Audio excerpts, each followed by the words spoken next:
아멘. 우리 하나님께 영광의 박수 올려드리겠습니다. 네, 찬송 잘하셨습니다. 오늘 나와 함께 하시는 하나님, 우리 예배에 대한 예배학교 두 번째 말씀을 함께 나눠보도록 하겠습니다. 한번 다시 또 외쳐볼까요? 모든 것이 하나님의 은혜입니다. 긍정과 감사로 하나님을 예배합니다. 아멘. 네, 여러분 그냥 입에서 막 계속 맴돌 때까지 계속 이제 할 계획입니다. 모든 것이 하나님의 은혜입니다. 긍정과 감사로 하나님을 예배합니다. 자꾸 우리가 습관처럼 훈련을 해야 됩니다. 우리가 어떤 말을 하느냐가 굉장히 중요하잖아요. 그래서 긍정적인 말을 자꾸 하고 은혜의 말을 하면 은혜의 열매를 맺지만, 왜냐하면 은혜의 씨앗을 뿌리는 거기 때문에 부정적으로 말하고 부정적으로 생각하고 부정적으로 행동하면 부정의 열매를 맺게 되는 거예요. 그래서 여러분 올 한 해 긍정의 열매, 또 하나님이 주시는 귀한 열매들을 많이 맺는 한 해가 되시고 여러분들 삶이 되시기를 간절히 축복합니다. 미국에 한 교회가 있어요. 한 교회가 있는데 이제 이 교회 목사님이 이제 사택 집이 교회하고 좀 떨어져 있었습니다. 그래서 아침에 일찍 이제 사모님하고 어린 아이한테 인사를 하고, 나는 오늘 내일 교회에서 주일 예배를 준비해야 되기 때문에 오늘 토요일날 하루 종일 교회 갔다 올 거예요 하고, 이제 사모님과 어린 아이와 인사를 하고 아침 일찍 이제 집에서 나와서 교회로 갔어요.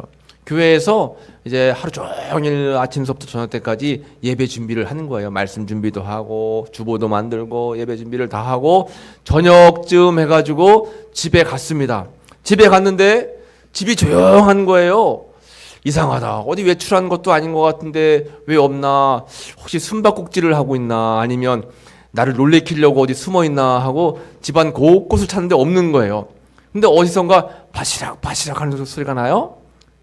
들어가 보니까 이제 세탁실에서 소리가 나는 겁니다. 문을 탁 열고 봤더니 세탁실 안에 그 사모님이 어린아이를 빨래에다가 이렇게 감싸 안고 누워 있는 거예요.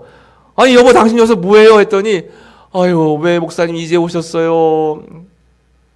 자초지정을 살펴보니까 목사님이 이제 교회에 예배 준비하러 간 사이에 이제 집에서 빨래를 하려고 이제 세탁기가 있는 세탁실로 이제 간 거예요. 가는데 문이 고장이 나서 밖에서는 열리는데 안에서는 안 열리게끔 돼 있는 거예요. 그래서 문 열어놓고선 빨래를 막 이제 넣으려고 하고 있는데 어린아이가 들어오다가 실수로 문을 닫아버린 거예요.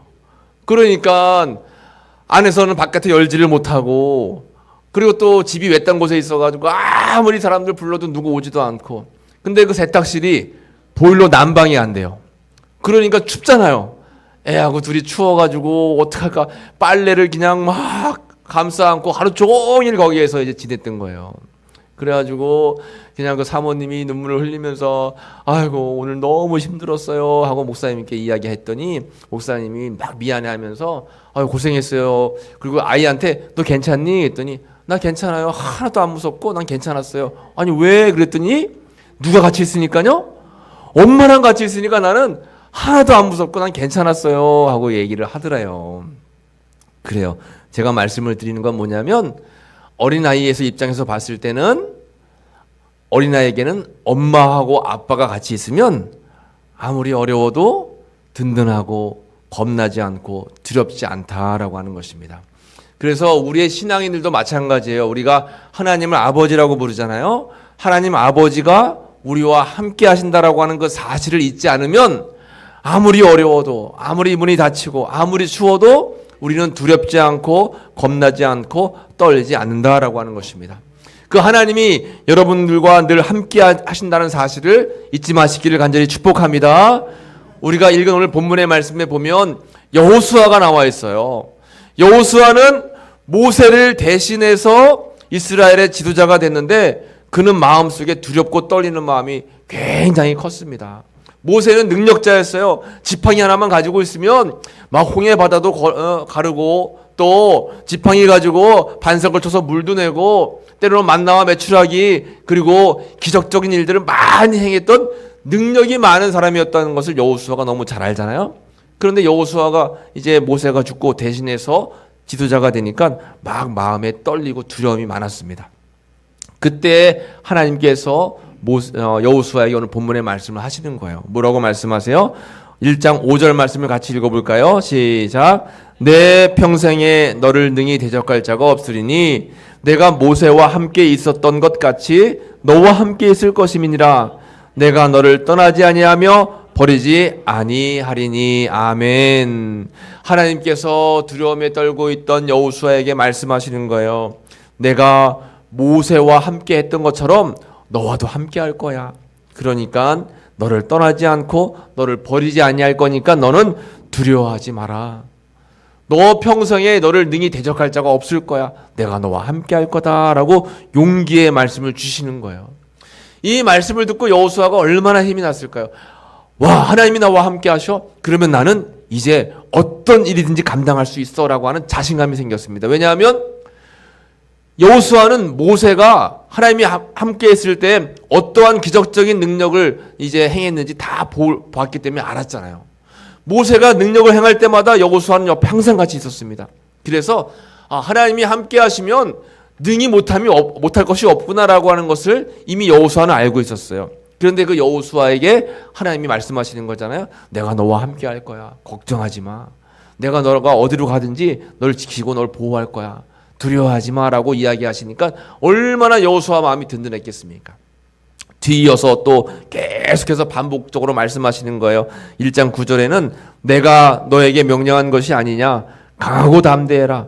두려워하지 말고 놀라지도 말아라. 내가 어디로 가든지 내 하나님 여호와가 너와 함께 하느니라 하시니라. 할렐루야. 이 말씀이 여호수아에게 주신 말씀이기도 하지만 오늘을 살고 있는 우리에게 주시는 말씀인 줄로 여러분 꼭 믿으시길 바랍니다.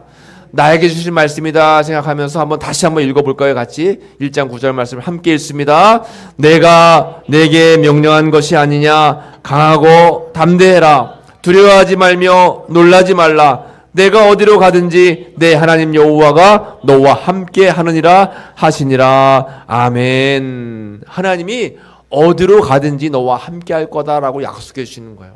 그러니까 강하고 담대하며 두려워 말고 놀라지 말아라 라고 말씀하시는 겁니다. 그래서 여호수아는 이 말씀을 듣고 마음에 담대함이 생기고 믿음이 생겼어요. 그래서 그때부터 하나님이 주시는 믿음 가지고 가나안 땅에 가가지고 싸움에 나아가서 전투에 임하는 거예요. 그래서 놀랍게 승리를 경험하는 은혜를 우리 여호수아는 겪었다라고 하는 것입니다. 여러분, 우리도 오늘 살고 있는 이 땅에서 전쟁 같은 삶을 살 때가 있어요. 그럴 때 때로는 두렵고 떨리고, 그리고 또 걱정거리, 근심거리, 우리 자녀들 앞날을 생각할 때, 또 우리 앞으로의 남은 생애를 생각할 때 때로는 걱정이 생길 때가 많이 있잖아요. 그럴 때마다 내가 너와 함께 할 거니까 두려워하지 말아라, 걱정하지 마라, 놀라지 말고 떨지도 말아라. 이 말씀이 여러분들에게 주시는 귀한 은혜의 말씀인 것을 여러분 꼭 믿으시기를 간절히 축복합니다. 2010년도 우리나라에서 있었던 법정에서 있었던 이야기입니다. 2010년도 법정에 이제 한 소녀와 홀 어머니가 이제 법정에 서게 되었어요. 홀 어머니는 뒤에서 그 법정이 열리는 것을 보면서 눈물을 훔치고 있고, 이제 이 소녀는 고개를 푹 숙이고 있었습니다. 이 소녀가 어떠한 죄를 범했냐 하면 오토바이를 훔쳐가지고 오토바이를 가지고 무업 천지를 막 이렇게 누비고 다녔던 거예요. 그리고 사람들 물건을 훔치고 또 사람들을 상해하고 이런 죄를 진 겁니다. 근데 이번이 처음 짓는 게 아니라 벌써 여러 번 그런 일들이 있었어요. 그러니까 이번에는 뭔가 조금 더 중한 그러한 이제 판결이 내려져서 아마 감옥에 갈지도 모르는 그런 어려운 상황이었습니다. 그 어머니는 홀로 이제 눈물을 흘리고 있는 거예요. 그때 이 판사가 판결을 내리는데 뭐라고 판결을 내리냐면, 모든 사람들, 그곳에 있던 모든 사람들이 아마 그 소녀는 좀 범죄를 여러 번 이제 지었기 때문에 이번에는 좀 중한 벌을 받게 될 거다라고 예상했는데, 의외로 그 판사는 그렇게 이야기했습니다. 소녀에게 말하는 거예요. 자, 나를 한번 따라해봐라. 나는 세상에서 가장 멋지게 생겼어. 나는 세상에서 가장 멋진 사람이야. 그러니까 이 아이가 따라하지 않고 가만히 있는 거예요. 판사가 다시 한번 예, 따라하라고. 따라해. 나는 세상에서 가장 멋진 사람이야. 그러니까 이 여자애가 울면서 나는 세상에서 얼버무리는 거예요. 다시 한번 따라하렴. 나는 세상에서 가장 멋진 사람이다. 그러니까 이 아이가 울면서 따라하기 시작하는 거예요. 나는 혼자가 아니다. 나는 혼자가 아니다. 나는 세상에서 가장 멋진 사람이다. 하면서 그렇게 이제 따라하면서 막 우니까 그 모습을 지켜보던 엄마도 울고 같이 지켜보던 모든 사람들이 눈물을 흘렸어요. 이것은 실제로 있었던 이야기로서 서울가정법원의 김귀옥 부장판사님이 내린 판결이었어요. 더 중한 범죄로 인해서 벌을 처분하지 않고 이 아이의 형평과 상황을 본 겁니다.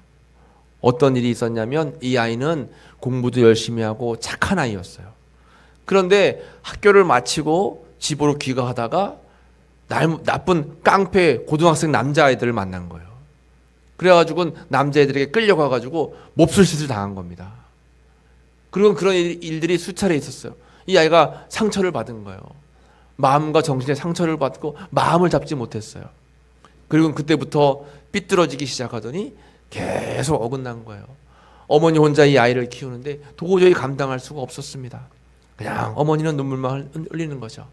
그 모습을 보면서 이 부장판사가 이야기한 거예요. 너는 혼자가 아니야. 너는 혼자가 아니야. 너의 어머니도 있고 너를 지켜주는 가족들도 있고 또 여기에 있는 모든 사람들이 너를 응원할 거야. 너는 혼자가 아니야. 그 아이는 그 자리에서 나는 혼자가 아니다를 외치면서 이제 재판이 끝나게 되었고 집으로 돌아가서 그때부터 마음을 잘 잡고 잘 성장했다라고 하는 이야기입니다. 여러분, 하나님께서 우리에게 말씀하세요. 너는 혼자가 아니야. 우리는 때로 외로울 때가 있어요. 때로는 마음이 막 흔들리고 마음이 잡히지 않을 때가 있어요. 때로는 생각이 막 복잡해가지고 밤에 잠도 오지 않을 때가 있어요. 그럴 때 정말 중요한 외침은 뭐냐면 전능하신 하나님이 나와 함께 하시고 그 하나님이 우리에게 말씀하시는 거예요. 너는 혼자가 아니다. 내가 너와 함께 하고 있다. 내가 너를 보호하고 지켜줄 거야. 내가 세상 끝날까지 너와 함께 하겠다라고 하는 약속을 반드시 지킬 거야 라고 우리에게 말씀하신다라는 사실을 여러분 꼭 기억하시기를 축복합니다. 한번 따라해 볼까요? 전능하신 하나님께서 나와 함께 하십니다. 그래요, 여러분. 전능하신 하나님께서 나와 함께 하십니다. 그래서 우리는 그 하나님을 예배하는 거예요. 우리는 그 하나님을 찬양하는 겁니다. 우리가 주일날 또 우리가 수요일날 새벽 기도로 아니면 가정 예배로 또 속회로 삶 속에서 예배하는 것 자체가 뭐냐면 나와 함께 하시는 하나님을 확인하는 거예요. 나와 함께 하시는 하나님을 신뢰함을 다시 한번 고백하는 겁니다. 우리가 주님이 나와 함께 한다라고 하는 그 사실을 절대로 잃어버리면 안 돼요. 절대 잃어버리면 안 됩니다. 여러분, 요즘은 세상이 얼마나 좋아요. 그래서 예전 같으면 멀리 외국에 이제 자녀들 떠나 있으면 연락하기가 쉽지 않았잖아요. 만약에 국제 전화를 한다고 해도 뭐 001, 002 눌러가지고 10초에 얼마씩 시간 갈 때마다 뭐 돈이 뚝뚝 떨어지고 그래서 연락하기가 쉽지 않았는데 요즘에는 이 핸드폰이 얼마나 좋은지 영상으로다가 이렇게 보면 옆에 있는 것 같잖아요. 그렇죠? 옆에 있는 것 같아요. 그래서 우리 하늘이도 지금 미국에 있잖아요. 우리 송장로님 이제 하늘이도 저 미국에 있는데 매일 영상 통화하니까 와서도 그냥 매일 만났던 것처럼 자연스럽게 만나더라고요. 우리도 마찬가지예요, 여러분. 하나님께 기도하는 게 왜 기도할까요, 여러분? 늘 하나님이 나와 함께 하심을 확인하는 겁니다. 늘 하나님이 나와 동행하신다라고 하는 사실을 우리가 잊지 않고 기억하는 거예요.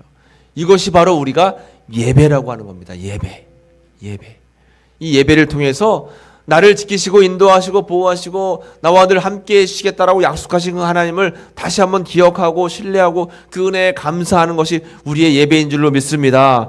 이 예배를 통해서 나와 함께 하시는 주님을 늘 잊지 않고 살아가는 여러분들 되시기를 간절히 축복합니다. 우리 다시 한번 따라해 보겠습니다. 전능하신 하나님께서 나와 함께 하십니다. 우리 옆에 분들에게 인사할까요? 전능하신 하나님께서 당신과 함께 하십니다. 인사 한번 해보겠습니다. 전능하신 하나님께서 당신과 함께 하십니다. 그 하나님의 은혜와 그 하나님의 은총으로 여러분 매일매일 기쁨 가운데 살아가시는 귀한 삶이 되시기를 간절히 축복합니다. 기도하겠습니다. 하나님 감사합니다. 어떠한 상황 속에서도 하나님은 우리와 함께 하시고 우리를 지키시고 보호해 주신다라고 약속해 주셨습니다. 그 약속의 말씀이 얼마나 감사한지요. 하나님 저희들 어떠한 형편이든지 나를 지키시고 보호해 주시겠다고 약속하신 하나님의 약속의 말씀을 잊지 않고 살아갈 수 있도록 인도해 주옵소서. 너는 혼자가 아니다 라고 하는 하나님의 외침이 우리 마음속에 깊이 새겨지게 도와주시고 나와 함께 하시는 그 하나님으로 인해서 늘 은혜 가운데 살아갈 수 있는 저희들 모두가 될 수 있도록 주님 인도하여 주시기를 간절히 바라고 원합니다. 특별히 어려움 속에 있을 때에 또 병으로 인해서 마음의 괴로움으로 인해서 또 자녀들과 가정의 문제로 인해서 주님의 은혜와 도움이 필요할 때마다 돌보시고 인도하시는 주님이 계심을 늘 확신하며 그 주님을 의지하고 믿고 나아가는 믿음의 삶이 될 수 있도록 은총을 베풀어 주시옵소서. 감사와 영광 올려드리며 예수님의 이름으로 간절히 기도하옵나이다. 아멘.